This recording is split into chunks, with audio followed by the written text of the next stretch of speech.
We have been taught of many images of God in our life. We know Him as a creator. We know Him that He is Father. And many more things that maybe our katikista or religious teacher taught us when we were younger, or maybe when all of us are growing in our Christian faith. We know Jesus as the Son. We know Him as the one who offered His life.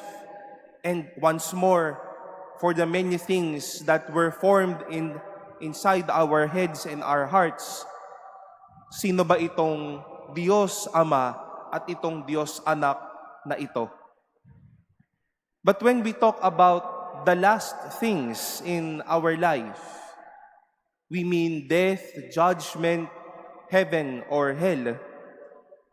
We might be seeing a very strong and firm God. And maybe that's inseparable.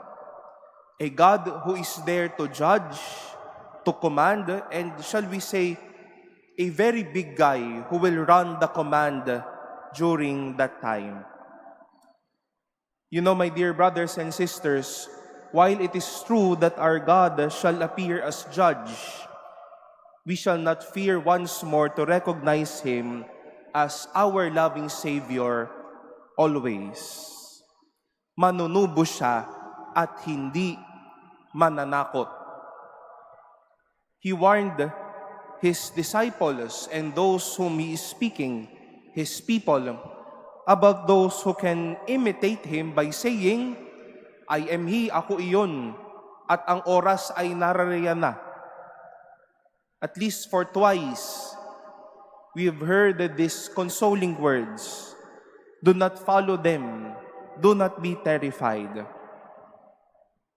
Dahil po, hindi naman sa pananakot magpapadaig ang Diyos. Hanggang sa dulo, siya pa din yung manunubos at yung magmamahal po sa atin hanggang dulo. If the voices of people around us is haunting you and making you fearful, then it is surely not God's voice. God would not do those to you. But even as we prepare for daily life, as we live our today, our ngayon, muli, hindi mananakot ang Diyos, siya ay manunubos. He will come as a judge, but He will always be a loving Savior. Dadating siyang pinakadakila sa mundong ito, pero patuloy siyang magiging isang mapagmahal na kapatid.